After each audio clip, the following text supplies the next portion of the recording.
Hello, everyone, and welcome to the KSO Front Row, the Kamloops Symphony's web series that brings you up close right from your very own home, or wherever you may be watching this. My name is Daniel Mills, and I'm the Executive Director of the Kamloops Symphony. Of course, I'd like to acknowledge that I'm presently speaking from the Kamloops to Secwepemc within the unceded traditional lands of the Secwepemc Nation, and I'd also like to acknowledge all of the native lands on which we are gathered across the globe. We are very grateful to be spread out over such a beautiful planet that we can call home. Before I introduce the two stars of today's session, I do want to offer a few thank yous. Of course, we want to thank our public funders, the Canada Council for the Arts and the BC Arts Council, Government of British Columbia, and of course, the City of Kamloops for their continued support. As well, thank you to all our donors, sponsors, and volunteers who have stuck with us. All of you are helping ensure we're here for the long term as we explore new concert formats and alternative programming to suit our current circumstances. So thank you. Most of you likely know that this season, the Kamloops Symphony has transitioned to digital concert productions, professionally filmed and edited just for you. Our latest presentation, Songs and Dances, is filled with Eastern European folk tunes, as well as some truly stunning Canadian works that feature many of our principal musicians. It is available on demand through our website until February 13th, so if you haven't already checked it out, we urge you to do so. So now about today. Well, today's session is meant to be interactive. So if you are watching it live, we welcome you to submit your own questions in the live chat feature on YouTube or Facebook, and we'll try to get them as we go. And we also will have a dedicated Q&A session at the end. So thanks in advance to my colleague Ryan, who's editing this on the go behind the scenes to make it all happen. So today's session, of course, features two very prominent individuals within the orchestra. Those of you familiar with the symphony will surely recognize them. The first you typically see on the podium, and this is, of course, our very own music director, Dina Gilbert. So welcome, Dina. Hi, Daniel. Hello, how are you doing? Super good, and I'm taking the occasion to say thank you so much for your recent accomplishment of running the symphony. I've been blown away by your energy doing this, and I wish one day I can be as brave as you've been doing a 5K. Well, I think we can make that happen maybe later this spring when you're back here in Kamloops. So it was nice seeing you, of course. And now on to our second guest. So our second guest is one of Kamloops' most active, if not the most active classical musicians, I would say. Maybe take that crown, I'm sure. Of course, our very own concertmaster, Svetazar Vutev. I don't want to give too much away about Svetazar as he will be discussing his journey today with Dina, but here are some highlights. So, born and raised in Bulgaria to a farmer and a banker, Svetazar Vutev began playing the violin at the age of 6 and later pursued his post-secondary musical education at the Vladimir National Academy of Music in Sofia. As an orchestral musician in Europe, he has held positions in orchestras in Bulgaria, Italy, Germany, and Austria, and has been on several tours within Europe and to East Asia. But in 2005, Svetazar immigrated to Canada with his family when he became the concertmaster of the Kamloops Symphony, and you're going to hear a lot more about that today. So in addition to his role as concertmaster and faculty member of the Kamloops Symphony Music School, Svetazar has carved out a very full career of playing and teaching here in Kamloops and the surrounding region. He also serves as a violinist in the Okanagan Symphony, as well as the concertmaster of the Symphony of the Kootenays based in Cranbrook, BC. On top of this, he's involved with several groups in Kamloops, about which we'll hear later. So in 2017, Svetazar was named Artist of the Year at the Mayor's Gala for the Arts, and in the same year, he received a medal from our Member of Parliament for being one of 100 Canadian immigrants residing in the region who have contributed to the development of the local economy, culture, and education. And definitely very accomplished, and we're so grateful to have him here in Kamloops today, and I can't wait to hear more about his journey. So without further ado, I'd like to welcome to the screen our very own concertmaster, Svetazar Vutev. Hello. Hello. Hi, Daniel and Dina and everyone. Nice to see you online. Unfortunately, you cannot meet in person, but this is still better than nothing. So exactly. I'm looking forward to talk about, not myself, but about Kamloops Symphony and our journey to Canada. How we became what we are now. So thanks so much for joining us. Where are you calling in from today? So yeah, I'm here in my teaching studio, Kamloops Symphony Music School. That's where I reside most of the week, 5 days weekly. That's where I teach, 7-8 hours a day. Excellent. Well, thank you so much for joining us today, and I'll let you two start your conversation and join you at the very end again. Okay. Svetazar, thank you so much. I was to start with that actually, because yes, you are right now at the Kamloops Music School because you're so busy. So I wanted to thank you first for finding a space in your really busy calendar, busy agenda, so we could meet and discuss a lot about your incredible path and career from Bulgaria to finally Kamloops.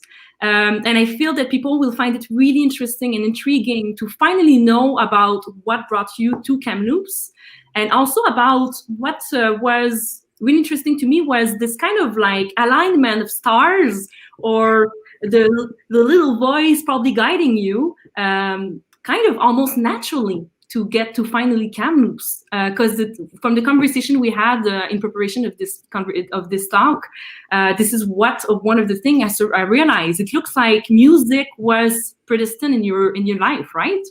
Yes, indeed. Yeah, since I was born, there was music in my life, and still, that's how my life goes. It's like a piece of music. Sometimes, there's some dissonance, but that's how the music goes too. It's not always consonants and harmony.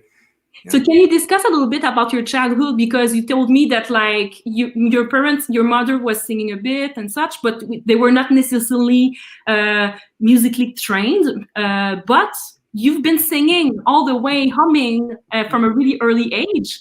And I guess this piqued their curiosity, right? Since I remember, it's like something like a radio turned on in your head and you cannot turn it off. It's like ongoing music. It's not my own music, although I try to compose at some point, but there's so much better music than my own music. I should stick with absorb what I hear and try to do it in a better way, probably.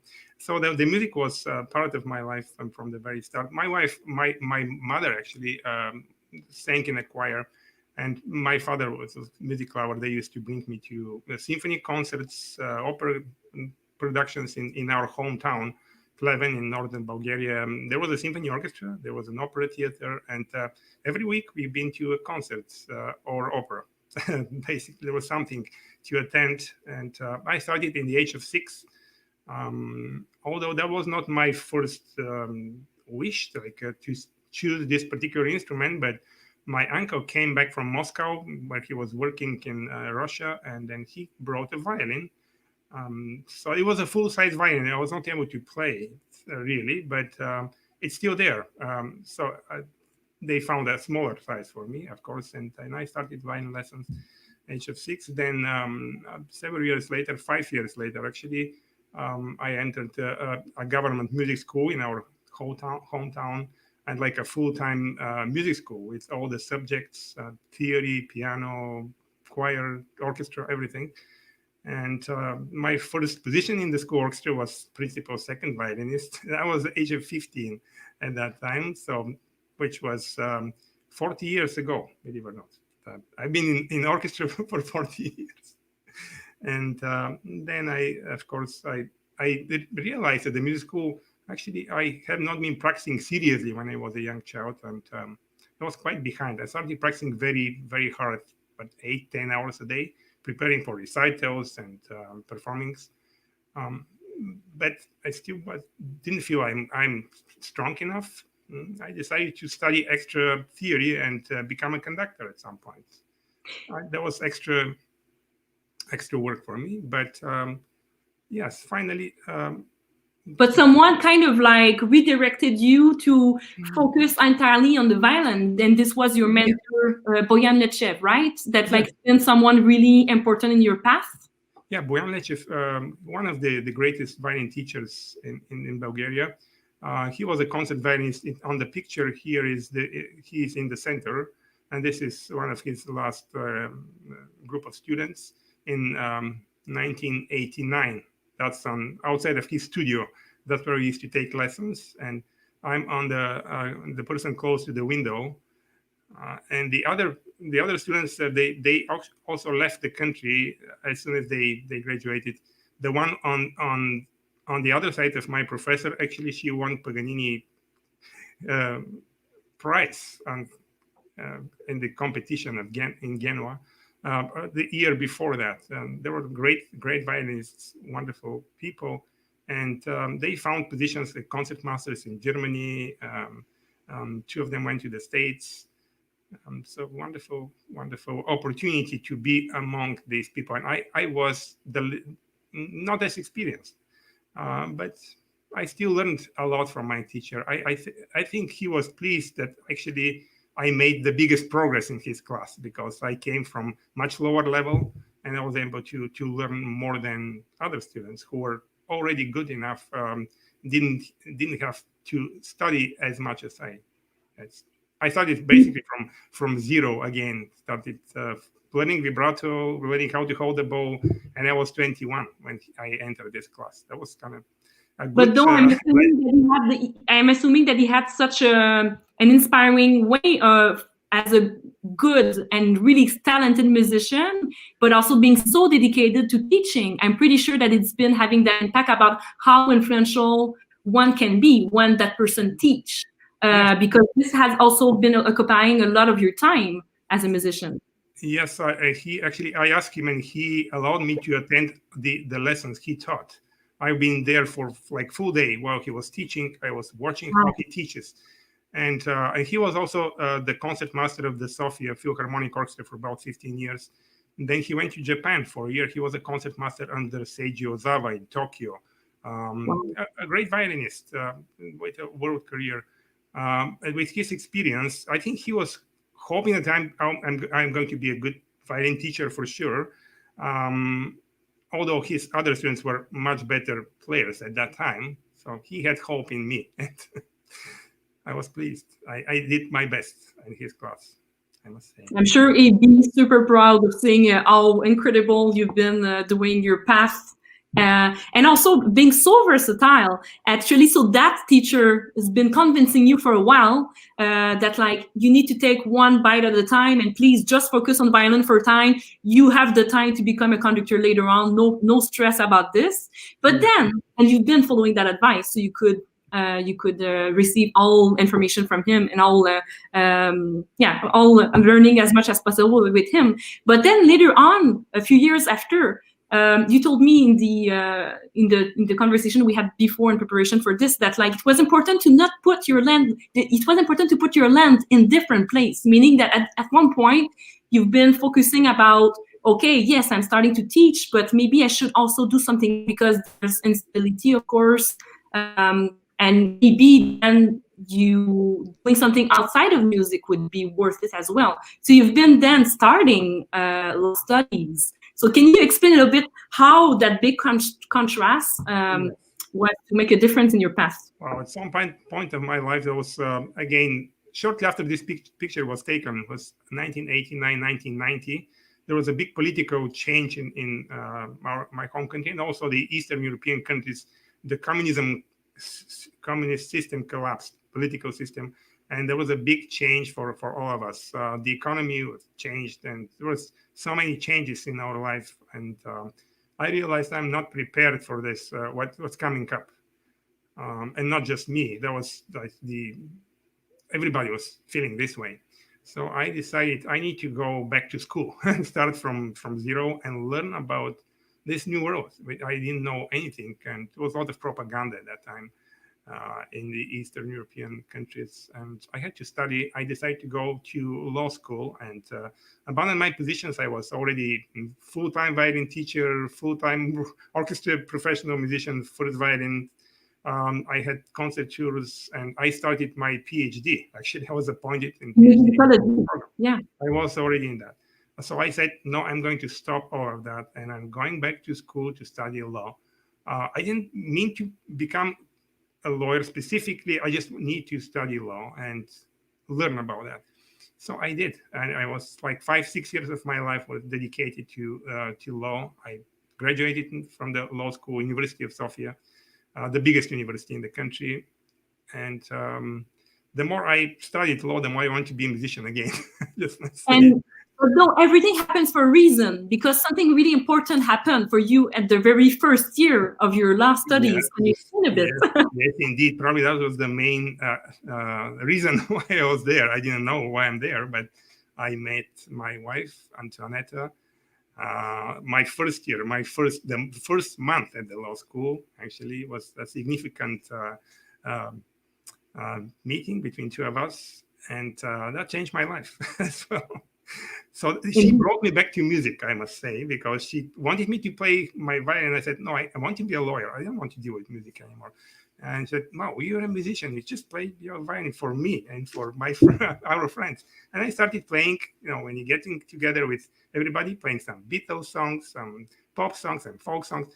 And that's how I started playing again, just slowly, and some parties with our friends. And then I made some arrangement for me and her to play together, because she played accordion beautifully. So I made some arrangements for violin and accordion to play together, Adagio, Binoni, Schindler's List, and several other people. Composite Tango, for example, all these beautiful pieces. We have wonderful memories from that time. So she brought me back to music. I hope she does not regret. I hope not, but we don't regret that you've been back to music for sure. I mean, when you're a violinist, you basically, your first wife is the violin, right? And that's not too jealous, or maybe some. I don't know, but I have two violins and a viola. I'm not sure if that's legal, but I have already 3 other. So you're busy man. Yes. and then of course meeting your wife, and then also having 2 kids with this wonderful wife. Yes. That are also brought really quickly to play music, of course. And people in Kamloops know both of your talented sons, that are marvelous musicians and artists. So we can see how you've been dedicating to teaching them as well.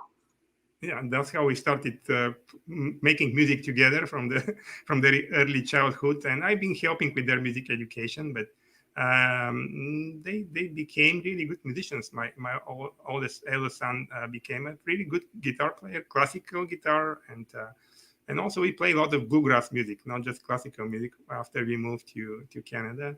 So different styles of music, and it's a blessing. We sing together a lot in a choir. Wonderful experience to be able to play and sing with your children when you're older. And so just before you've been, I think there's still one picture. Yes, I wanted to have this one. Maybe you can explain a little bit, because of course, outside of the music lessons, you've been having some fun doing something else sometimes. Oh, yes. You can explain. Fun moments. Yeah, that was in the Black Sea, on the Black Sea coast. We used to spend our summers, like most people in Bulgaria, would go to the sea or to the mountains, and some fun. And just before coming to Canada, as we've been mentioning before, you've been super busy. As an example, you were concertmaster with many orchestras, and we have some pictures that we can see of you concertmaster. Maybe you can explain which orchestra it was at the time. Yes, this is the orchestra of the Bulgarian radio broadcast orchestra and TV. So I was a concertmaster at that point for this concert tour in Korea. And this is a picture from Seoul, one of the biggest concert halls, with a soloist young cello player. There was a month of working together with young soloists, and it was a wonderful time, a good experience for me. I had so many tours, but I normally don't carry camera with me, and somebody would take a picture, then send it to me, and we do have 2 pictures at least that from both tours. One is coming up here, for example. Yeah, so I had the concert tour in Japan after that. Yes, another month in Tokyo and in the countryside. Yeah, I think this is still Korea, as far as I remember. It was a long time ago. That was 2004, before we moved to Canada. The last 2005, probably the spring, early February in 2005.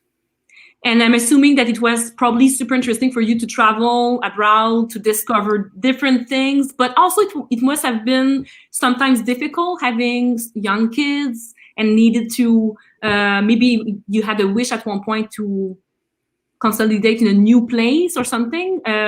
you were also really busy as a teacher, because I recall having one picture in which you had several of your students before moving to Kamloops. So this was your class before moving to Kamloops? That was my last class at the National School of Music in Sofia. I was full-time music teacher. I normally have at least 2 full-time jobs. One as a music teacher at the music school, once in orchestra, and sometimes I would play evening time in a restaurant. Just that's how musicians make it living, right? Full life full of music. Wonderful. But at some point, my kids were already born, and I realized I don't see them. I miss birthdays. I missed important events, and we need to be together more in one place. And I turned 40 at that point. So that was a tipping point when the sun clock goes backwards, right? And you have to make important decisions. So then the opportunity came. A friend of mine who is actually in Kamloops at the moment, Director Dina, a wonderful piano player. By the way, he has piano recital next month. Oh, good. In Kamloops, February 20th. He arrived in Canada. He was a colleague. I met him as a soldier, actually. We were soldiers together in Bulgaria sometimes. And then he moved to Canada, and he said, that's a wonderful place. It reminds me of our home country so much, so many aspects, and I don't feel homesick. So which aspect can you explain a bit? Nature, mostly, like in the nature, specifically Kamloops or the British Columbia. He was right. It looks like many places in Bulgaria. Climate pretty similar and landscape pretty similar. He was right. Yeah, you don't feel homesick here. You had that friend in Kamloops, but you had also a former student who had moved to Vancouver. Yes. So you were receiving a little bit of what it is to live in British Columbia and Canada, and how it would look like to live abroad. And you've been thinking of many of your former friends, your former student colleagues were also going always abroad, and they were not coming back. So that was intriguing. So your impression of Canada was at the time, what was it for you? Yes, I've been to so many countries, like already for work, for at least a month or two in each country. Sometimes I've been away for half a year in total from the country on concert tours and working out of the country as a musician. And I never meant to move to any other country. It was just, there were different things which I didn't like in certain countries. So I had a good German, for example. I was able to speak Italian decently, pretty good Russian, but there was no place I wanted I would feel I belonged to. And I heard amazing things about Canada. There was like dreamland. That's how people would describe it. How beautiful it is, how nice people are, and the nature and everything is like politically, everything's so nice and relaxed. No pressure. You just go there and work and be merry.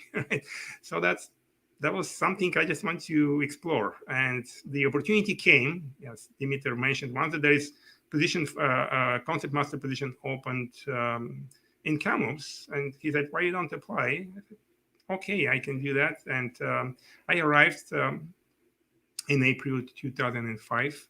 I sent the recordings to the office. At that time, Bruce Dunn was the music director, and Kathy Humphries was the general manager. So we collaborated by email and phone, and they accepted my recordings and bio, and they said, well, if you want to come to try out the position and play with us, you're welcome. So I did that. I just arrived in April 2005 for a week. I was here in Kamloops, and it was like paradise. It was amazing experience. So many. I made friends right away from the very first day, and they're still wonderful friends of us.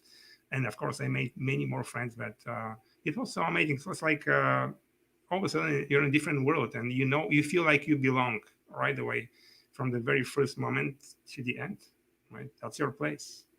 And it looks like you've been doing an outstanding impression, because you were not even, I think, reaching the final concert after the first few rehearsals with the orchestra.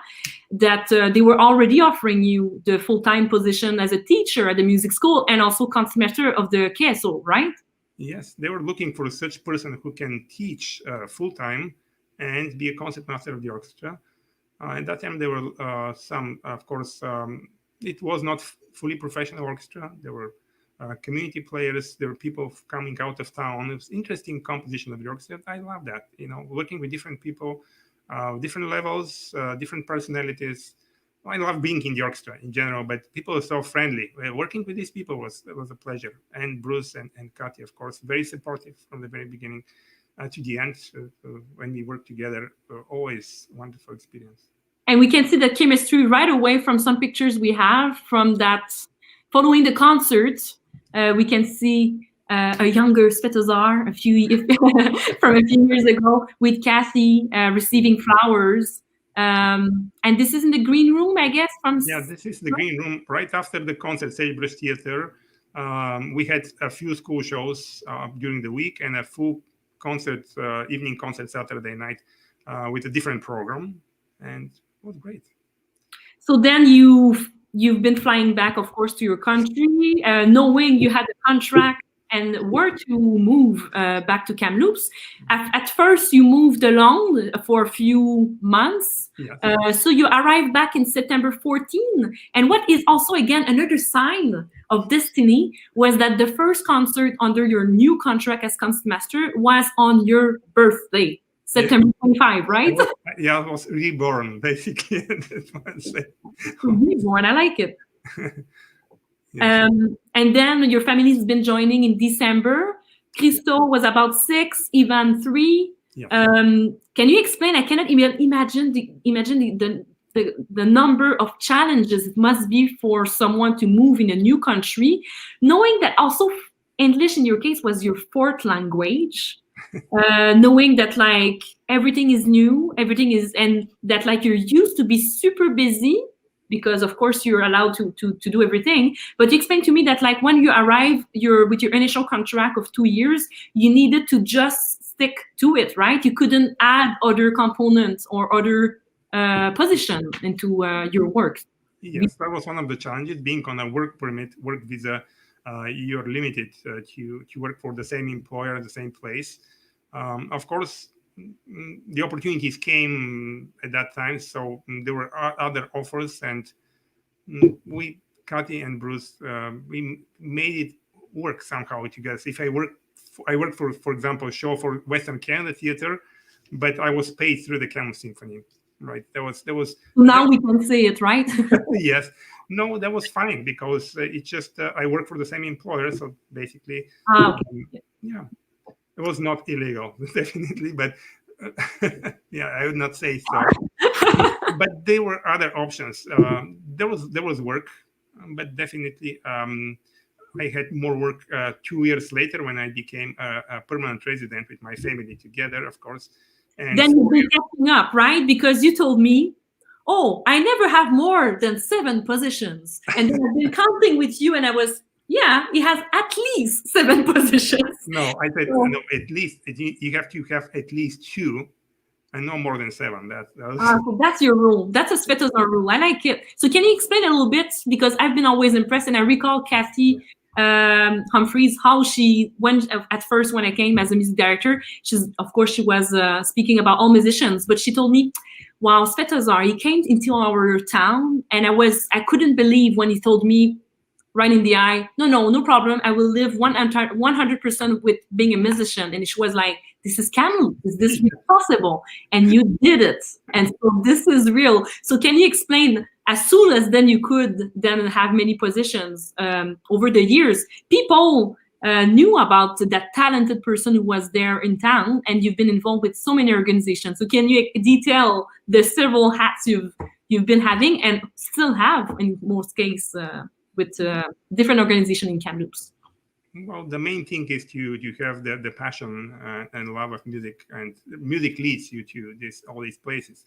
And people open their doors, the opportunities come because everybody loves music. I don't think I don't know people who hate music, to be honest. And one of the reasons I'm a musician, because as a lawyer, I experienced that if you say that you're a lawyer, then people, they don't smile, they freeze. But if you come here a musician, all of a sudden they smile and they say, "Oh, what kind of music do you play? Where do you play?" And all of a sudden you become friends with these people. So forget about this lawyer kind of the law. You make enemies, right? If you want to make friends, be a musician.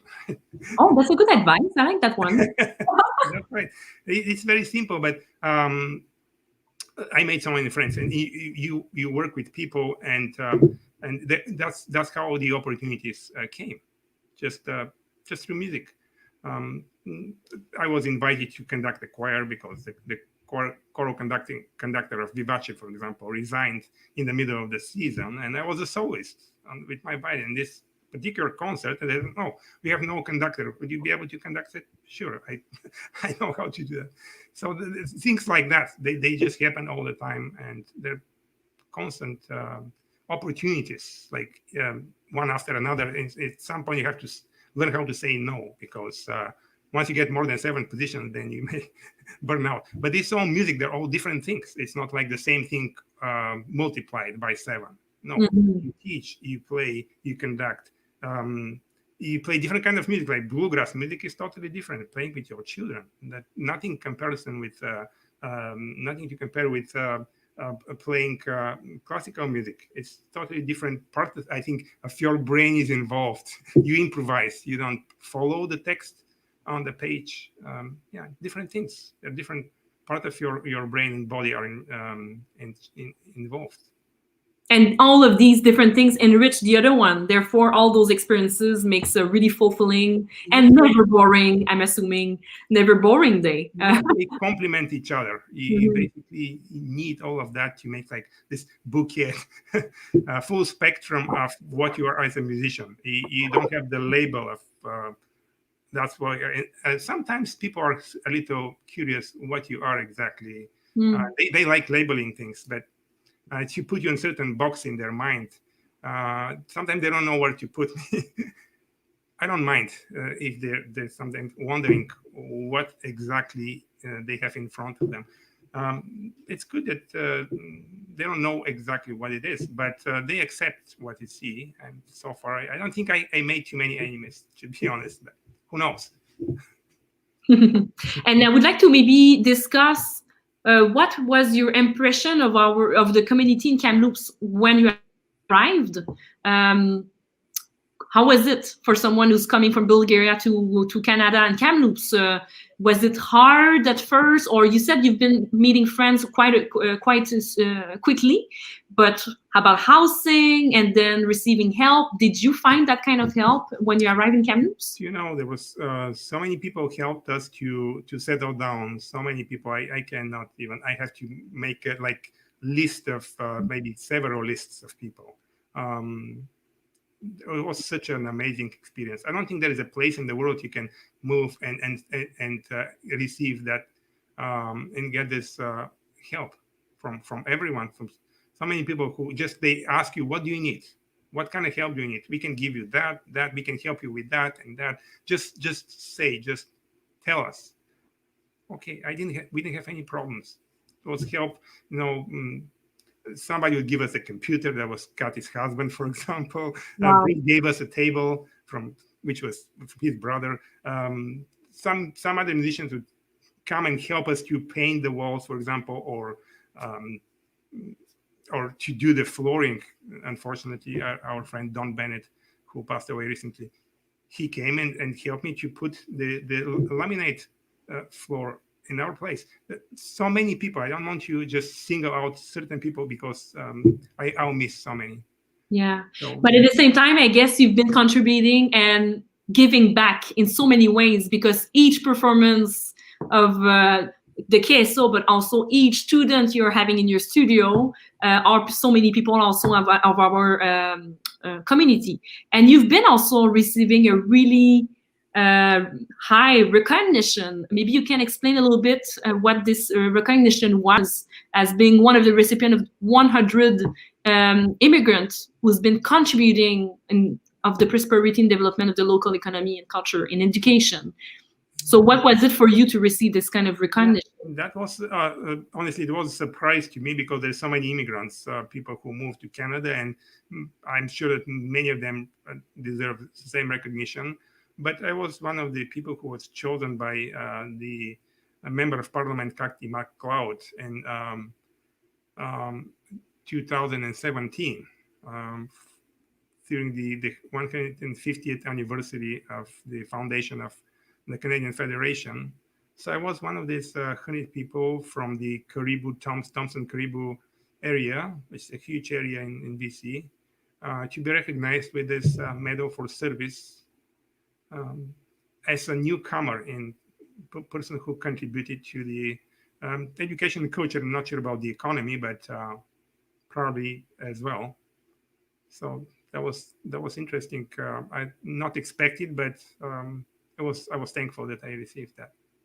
So I hope you still feel home and always feel home in Kamloops.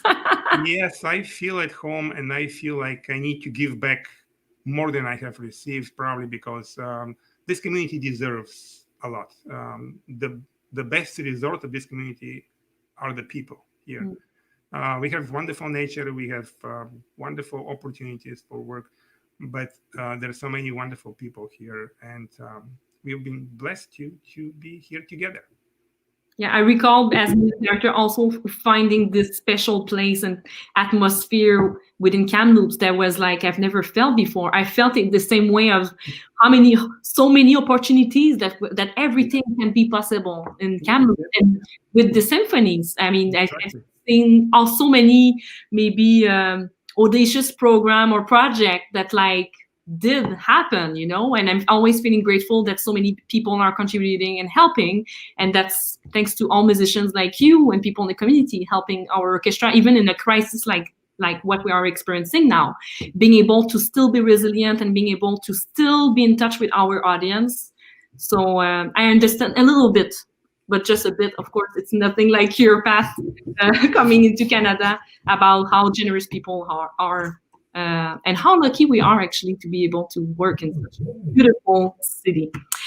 Before we end this discussion, I mean, we have our concertmaster with us, but we haven't even detailed a little bit about what are the challenges and different things of being a concertmaster. So can you explain a little bit what it is as a responsibility that is really different than any other musician in the orchestra to hold that position?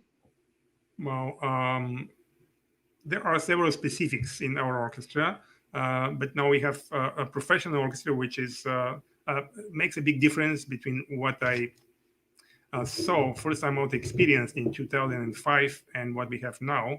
We have wonderful musicians. We have you as a relatively new music director with a lot of energy and experience. So the orchestra is in a higher level than ever. So we're moving forward in difficult times. So there are a lot of challenges. One of the challenges is, of course, wearing face mask, but I don't want to talk about that.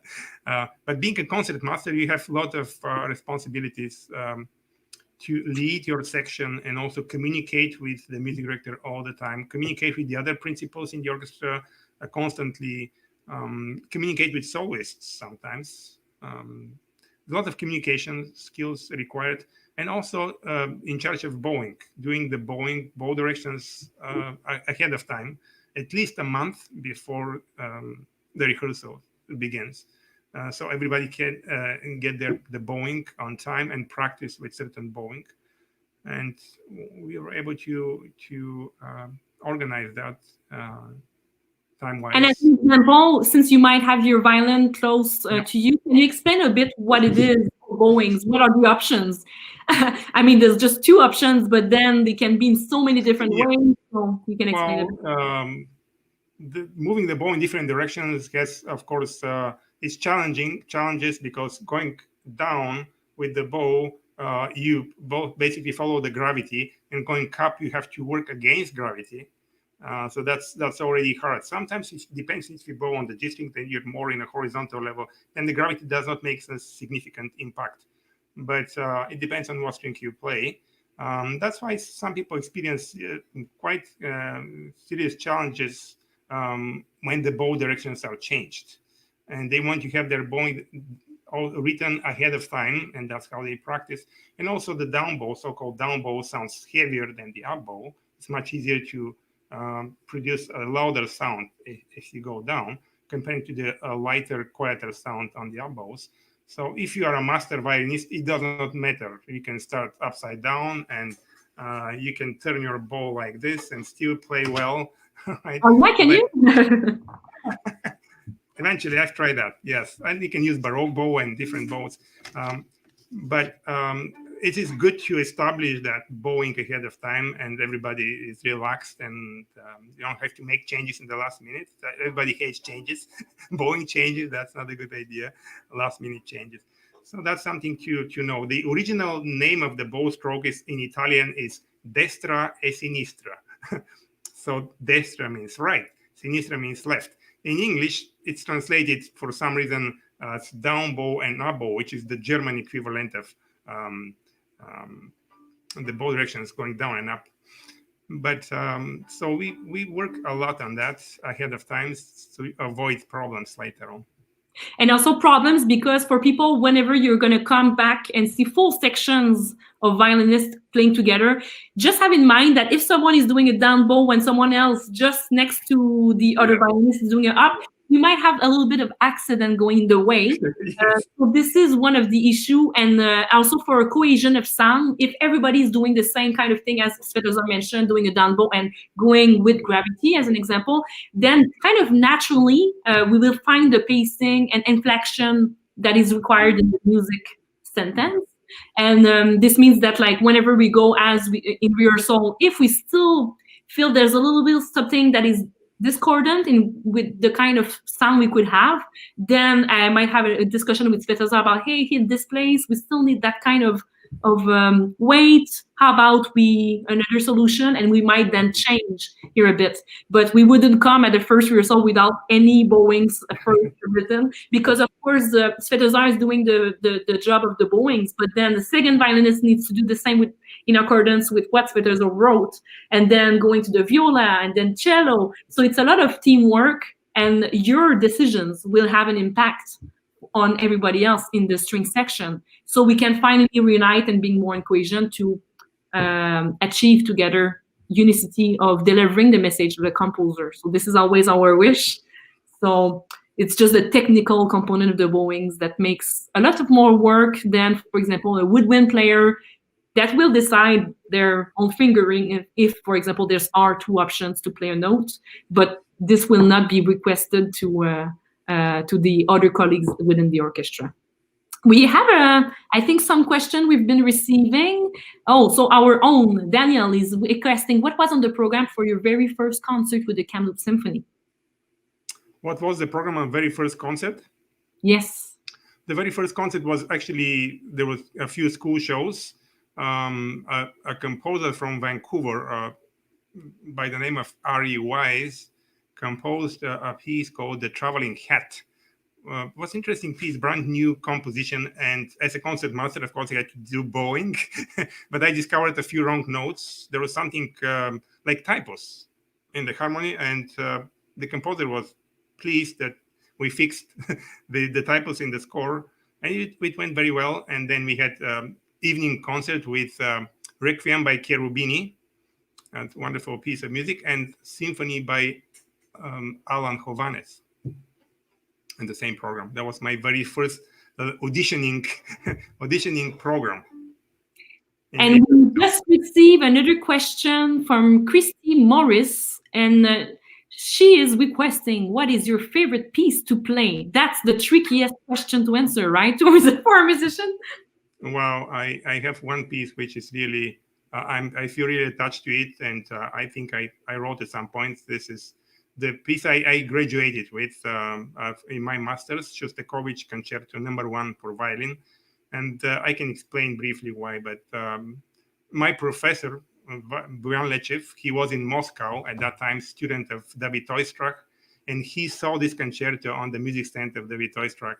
And he met Shostakovich, he met Prokofiev, and they were at a difficult time at that time, but this concerto was not supposed to be performed because of political reasons. And I asked my professor to teach me how to play this concerto, because he worked with these people. He played Prokofiev concerto for Prokofiev before Prokofiev number 1 concerto in Moscow. That was something really amazing to learn this music from the source, from the teachers. That was part of my personal experience at that time. In 1989, 1990, I graduated with this piece. I studied for a year with my teacher, and then I graduated with a full recital, performing of the whole concerto, which is 45 minutes of music, along with other pieces. That was half of the program. People need to listen to this wonderful piece, Concerto number 1, Shostakovich. Yes. And Ryan is telling me right now that we got also another email question. Yeah. And the question is, what exactly does concertmaster mean? Concertmaster, the position concertmaster was actually first established for Vivaldi, Maestro di Concerti in Venice. He was the actual perfect representative of concertmaster, because he was a composer as well, and there was no conductor at that time. He was everything: leader of the orchestra, teacher of the students in Ospedale di Pietà in Venice. Everything. He was able to do everything: compositions, teaching, performing as a leader of the group, conducting if needed. That was the position of a concertmaster at that time. We receive another question. I see. I'm gonna tell this one. You play so very beautifully, but did you have a technique or bow stroke or piece or something you were learning that was more challenging for you? Yes, of course, there are a lot of challenging pieces. Some of them are by modern composers, some of them are by romantic composers, for example. Like there's pieces by Paganini, for example, which are extremely difficult to play. And I with my professor, I learned half of the Paganini capriccios for solo violin, not all of them. Some of them are still too hard, but I was able to learn most of them, including the 24th Capriccio Paganini, the famous one. There's still a lot of challenges in the violin repertoire. And what was the challenging? I'm assuming that in Paganini, it's like all the most difficult things, one after the other one, and that makes it challenging? Or did you have something specific regarding the Paganini Capriccio is like an encyclopedia of the violin technique. So you name it, everything you need to learn about on violin, you can learn it in Paganini and Bach, of course, the solo, but for different reasons, mostly for musical reasons, the fugues. Mm-hmm. And I was able to play all the Bach partitas and sonatas with my violin teacher, Brian Lechev, on stage. I was able to perform them at that time. I learned a lot, but Paganini, I was not able to play all the Paganini pieces for sure. I mean, I think these are the kind of pieces you work forever, since they are kind of the Olympics of the technique, I guess, for any musician trying to have these in hand. Thank you so much, Svetazar. Once again, you've been so generous. It's been also really great to see, to be receiving some of the questions from our audience. It's always good to connect in whatever way we can in these days, even if it's with technology. And of course, I'm looking forward to be doing music with you really quickly. And thank you for joining in, for explaining so many things about your past. And now I think people will have a better understanding of how come and how you became such a wonderful and talented and versatile musician in Kamloops. Oh, I see another question at the last minute. Do you have a violinist hero you would love to play with, say in a double concerto, and why? I don't think I can name a certain person to play with. I would play with friends, not with a great name, but person who is friendly, nice, and a human at first place, so we can share what we have. Playing music is about sharing. It's like everybody has something, share with other people. There's some good musicians who don't share so well, I must say. To me, playing music is sharing with other people. It's like a potluck of some sort. It's musical potluck. I'm wondering if this Susan Kane is maybe a violinist, and that might be an invitation, so we could look that further. Okay, I don't mind. So if you are friendly person, then we can play together. Excellent. And I think now Daniel will join us for the end. Hello, thank you so much. Such a fascinating conversation, and thank you so much, Svetazar, for sharing that. It's great to hear, your journey. Even for myself, who's relatively new to the organization, it's great to hear more of the history and your involvement. So thank you. Quick note to everyone, and thank you again to all the public funders, sponsors, and donors for their continued support in this time, ensuring that the Kamloops Symphony remains active in your community. Thanks, of course, to Dina for helping prepare today's session and your wonderful questions and moderating the conversation. Special thanks to Ryan, who's behind the scene editing. And of course, again, thank you so much to Svetazar for joining us today. It's so enlightening to hear about your accomplishments and your journey, and we're so grateful to have you. I actually brought this up. This is Svetazar's Bluegrass CD with his family, so super fun. I'm sure if you want a copy, please let us know and we can. Yeah, we have a few more copies. I have a few more copies if somebody wants. So that's a little plug for that. And thank you again to everyone who's watching us today. And if you haven't yet checked out our virtual presentation of Songs and Dances, which actually has solos by Svetazar in the last piece of the program, so please do so. That is up online until February 13th. So thank you again, and have a wonderful and safe evening or day or wherever you might be watching this right now. And we'll get back to you soon with some more programming. So thanks again, and all the best. Thank you, everyone. Thank you, Dina and Daniel.